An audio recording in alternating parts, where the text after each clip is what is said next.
ಕರ್ನಾಟಕ ರಾಜ್ಯ ಆರೋಗ್ಯ ಇಲಾಖೆ ವಿವಿಧ ವೃಂದದ ಹೊರಗುತ್ತಿಗೆ ನೌಕರರ ಸಂಘ.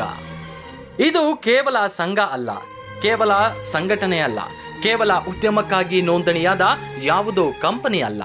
ಬದಲಾಗಿ ಕೆಲಸವಿದ್ದರೂ ಕೆಲಸವಲ್ಲದ, ವೇತನಕ್ಕಿಂತ ಹೆಚ್ಚು ಕೆಲಸ ಮಾಡುವ, ಸಮಾನ ಕೆಲಸ ಸಮಾನ ವೇತನ ವಂಚಿತರ, ಹೆಸರಿಗಷ್ಟೇ ಸರ್ಕಾರದ ಅಧೀನ ಎನ್ನುವ, ಸುಮಾರು ತಿಂಗಳುಗಳಿಂದ ವೇತನ ವಂಚಿತರ, ಜೀವನ ಸುಧಾರಣೆಗೂ ಕಷ್ಟಪಡುತ್ತಿರುವ, ಹೊರಗುಳಿದಿರುವ ನೌಕರರ ವೇದಿಕೆ ಈ ಕರ್ನಾಟಕ ರಾಜ್ಯ ಆರೋಗ್ಯ ವಿವಿಧ ವೃಂದದ ಹೊರಗುತ್ತಿಗೆ ನೌಕರರ ಸಂಘ.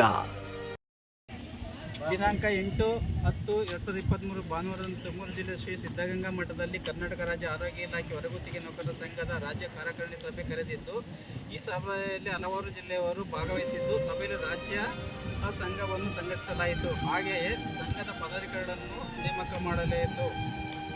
ಈ ರಾಜ್ಯ ಘಟಕದ ಪದಾಧಿಕಾರಿಗಳು ಈ ಕೆಳಗಡೆ ಇರುತ್ತದೆ: ಅಧ್ಯಕ್ಷರು ಅಕ್ಷಯ್ ಟಿ.ಎಂ, ಪ್ರಧಾನ ಕಾರ್ಯದರ್ಶಿ ಮಂಜುಳಾ ತುಮಕೂರು, ಕಾನೂನು ಸಲಹೆಗಾರರು ಇನ್ನೂ ಮಾಡಿಲ್ಲ, ಉಪಾಧ್ಯಕ್ಷರು ಸಿದ್ದಪ್ಪ ಬಿ ತುಮಕೂರು, ಖಜಾಂಚಿ ರವೀಶ್ ಬಿ ಮಂಡ್ಯ, ಮಾಧ್ಯಮ ಕಾರ್ಯದರ್ಶಿ ಶ್ರೀಶೈಲ ಮತ್ತು ಸಿದ್ದು ಬಾಗಲಕೋಟೆ, ಸಂಘಟನಾ ಕಾರ್ಯದರ್ಶಿಗಳು ಮಲ್ಲಿಕಾರ್ಜುನ್ ಕಾವೇರಿ, ಪ್ರಕಾಶ ಚಿತ್ರದುರ್ಗ, ಕಾರ್ಯಕಾರಿ ಸಮಿತಿ ಸದಸ್ಯರುಗಳು ಪ್ರತಿಭಾ ಜಿ ಚಿತ್ರದುರ್ಗ, ಶಿವಕುಮಾರ್ ಶಿವಮೊಗ್ಗ, ನವೀನ್ ಮೈಸೂರು, ರಾಘವೇಂದ್ರ ಕೊಡಗು, ಯೋಗೇಶ್ ಚಿಕ್ಕಮಗಳೂರು, ದ್ಯಾಮಣ್ಣ ರಾಯಚೂರು, ಕುಮಾರ್ ಬಿಜಾಪುರ, ಅಶೋಕ್ ಚಿಕ್ಕಬಳ್ಳಾಪುರ, ಮಂಜುನಾಥ್ ದಾವಣಗೆರೆ, ಮಾಧವ್ ನಾಯ್ಕ್ ಬೆಳಗಾಂ, ವೀರೇಶ್ ಕೊಪ್ಪಳ, ಪ್ರವೀಣ್ ಗದಗ, ಬಾಲಾಜಿ ಬೆಂಗಳೂರು ಗ್ರಾಮಾಂತರ.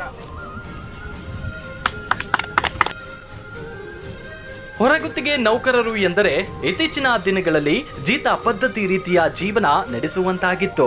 ತಿಂಗಳಿಗೆ ಸರಿಯಾಗಿ ಸಂಬಳವಿಲ್ಲ, ಓಡಾಟಕ್ಕೆ ಬಿಡುಗಾಸಿಗೂ ಪರದಾಡುವ ಪರಿಸ್ಥಿತಿ. ಹೆಂಡತಿ ಮಕ್ಕಳನ್ನು ಬಿಟ್ಟು ಊರಿಂದ ಊರಿಗೆ ಅಲಿಯುತ್ತಾ ಸರಿಯಾದ ಸಂಬಳ ಕೇಳಿದ್ರೆ ವೃತ್ತಿಯಿಂದಲೇ ವಜಾ ಮಾಡುವ ಖಾಸಗಿ ಏಜೆನ್ಸಿಗಳು. ಮತ್ಯಾರು ಇಡೀ ರಾಜ್ಯಾದ್ಯಂತ ಹೊರಗುತ್ತಿಗೆ ನೌಕರರು ಎಂದು ಪ್ರಶ್ನೆ ಮಾಡದೆ ಮೌನ ಮುರಿದದ್ದು ಖಾಸಗಿ ಏಜೆನ್ಸಿಗಳ ಪಾಲಿಗೆ ಬೆಲ್ಲದ ಪಾಕವಾಗಿ ಬಿಟ್ಟಿತ್ತು. ಇಂತಹ ಏಜೆನ್ಸಿಗಳ ದರ್ಪಕ್ಕೆ ಕಡಿವಾಣ ಹಾಕಲು ಹೊರಗುತ್ತಿಗೆ ನೌಕರರು ಸಹ ಸಮಾನ ಕೆಲಸ ಸಮಾನ ವೇತನಕ್ಕೆ ಅರ್ಹರು ಎಂದು ಸರ್ಕಾರ ಹಾಗೂ ಸಮಾಜಕ್ಕೆ ತಿಳಿಯಪಡಿಸಲು ಫೆಬ್ರವರಿ 2024ರಲ್ಲಿ ಸಣ್ಣದಾಗೆ ಎಲೆಮರಿ ಕಾಯಿಯಂತೆ ಚಿಗುರಿದ್ದೇ ಈ ಕರ್ನಾಟಕ ರಾಜ್ಯ ಆರೋಗ್ಯ ಇಲಾಖೆ ವಿವಿಧ ವೃಂದದ ಹೊರಗುತ್ತಿಗೆ ನೌಕರರ ಸಂಘ.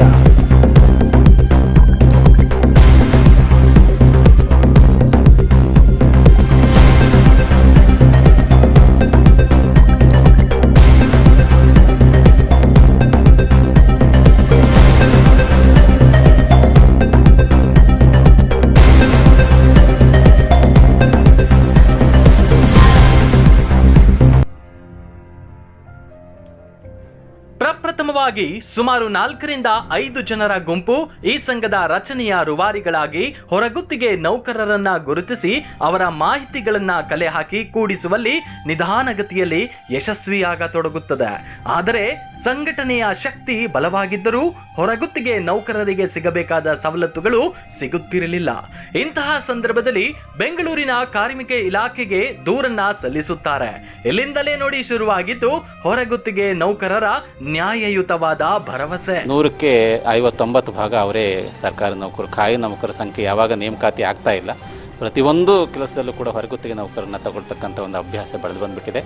ಇಲ್ಲಿ ಮುಖ್ಯವಾಗಿ ಒಂದು ಖಾಸಗಿ ಸಂಸ್ಥೆಗಳಲ್ಲಿ ನಾವು ಹೆಚ್ಚು ಅಲ್ಲಿ ನೇರವಾದ ಮಾಲೀಕರಿರೋದ್ರಿಂದ ನಮಗೆ ಕಾರ್ಮಿಕ ಇಲಾಖೆ ಲೇಬರ್ ಡಿಪಾರ್ಟ್ಮೆಂಟ್ನ HN ರಮೇಶ್ ಎಂಬುವವರು ನಿಮ್ಮ ಹೋರಾಟ ಸರಿಯಾಗಿದೆ, ಆದ್ರೆ ಅದಕ್ಕೊಂದು ತೂಕ ಬೇಕೆಂದ್ರೆ ಮೊದಲು ಅಧಿಕೃತವಾಗಿ ಇಲಾಖೆಯಲ್ಲಿ ನಿಮ್ಮ ಸಂಘ ನೋಂದಣಿಯಾಗಬೇಕು ಎಂದು ಹೇಳುತ್ತಾರೆ.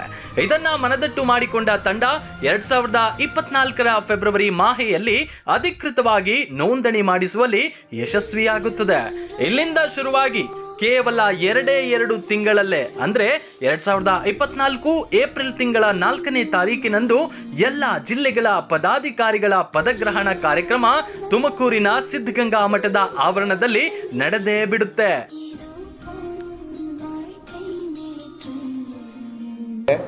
ಹಂಗಾಗಿ ಮೊದಲ ಕಾರ್ಯಕ್ರಮ ಆದಂಥ ಇದನ್ನು ಪದಗ್ರಹಣ ಕಾರ್ಯಕ್ರಮ ಇಟ್ಕೊಂಡಿದ್ದೀವಿ. ಇವತ್ತು ಎಲ್ಲ ನೌಕರರಿಗೂ ಎಲ್ಲ ಏನು ಕಮಿಟಿ ಮೆಂಬರ್ಸು ಮತ್ತು ಇದು ಸದಸ್ಯರಿದ್ದಾರೆ ಅವರಿಗೆಲ್ಲ ಪದಗ್ರಹಣ ಕಾರ್ಯಕ್ರಮ ಮಾಡಿ ಮತ್ತು ಪ್ರಮುಖವಾದ ಅಂಶ ಏನಪ್ಪ ಅಂದರೆ, ಈಗ ಕರ್ನಾಟಕ ರಾಜ್ಯ ಸರ್ಕಾರ ಒಂದು ಅಧಿಸೂಚನೆ ಹೊರಡಿಸಿದೆ, ಹೊರಗುತ್ತಿಗೆ ಪದ್ಧತಿಯಲ್ಲೂ ಮೀಸಲಾತಿ ತರಬೇಕು ಅಂತ. ಈ ಹೊರಗುತ್ತಿಗೆ ಪದ್ಧತಿಯಲ್ಲಿ ಮೀಸಲಾತಿ ತಂದರೆ ಪ್ರಸ್ತುತ ಕಾರ್ಯನಿರ್ವಹಿಸ್ತಿರೋ ಅಂಥ ನೌಕರರಿಗೆ ತೊಂದರೆ ಆಗುತ್ತೆ. ಈಗ ಅವರು ಎಷ್ಟೋ ಕುಟುಂಬಗಳು ಬೀದಿ ಪಾಲಾಗೋಂಥ ಚಾನ್ಸಸ್ ಇದೆ. ಆರೋಗ್ಯ ಇಲಾಖೆ ಮಾತ್ರ ಅಲ್ಲ, ಎಲ್ಲ ಇಲಾಖೆಗಳು. ಲಿಂಗೈಕ್ಯರ ಸಿದ್ಧಗಂಗಾ ಮಠದಲ್ಲಿ ಶುರುವಾದ ಹೊರಗುತ್ತಿಗೆ ನೌಕರರ ಸಂಘದ ಹಠದ ದಿಕ್ಸೂಚಿ ಮುಂದೆ ಹಂತ ಹಂತವಾಗಿ ಕರ್ನಾಟಕದಾದ್ಯಂತ ಹಲವು ಜಿಲ್ಲೆಗಳಿಗೆ ತಲುಪಲು ಶುರುವಾಗುತ್ತೆ. ಮೊದಲಿಗೆ ಮೈಸೂರಿನಲ್ಲಿ ಹೊರಗುತ್ತಿಗೆ ನೌಕರರ ಸಂಘದ ಸಮಸ್ಯೆಗಳನ್ನು ಆಲಿಸಲು ಶುರು ಮಾಡಿದಾಗ ಅಷ್ಟಾಗಿ ಅಲ್ಲಿ ಸಮಸ್ಯೆಗಳು ಕಾಣುವುದಿಲ್ಲ. ತದನಂತರ ಅಲ್ಲಿಂದ ರಾಯಚೂರಿಗೆ ತಂಡ ಆಗಮಿಸಿದ್ದಾಗ ಗೊತ್ತಾಗಿದ್ದು ಚೂರು ಚೂರಾದ ರಾಯಚೂರಿನ ಹೊರಗುತ್ತಿಗೆ ನೌಕರರ ಗೋಳಿನ ಜೀವನ.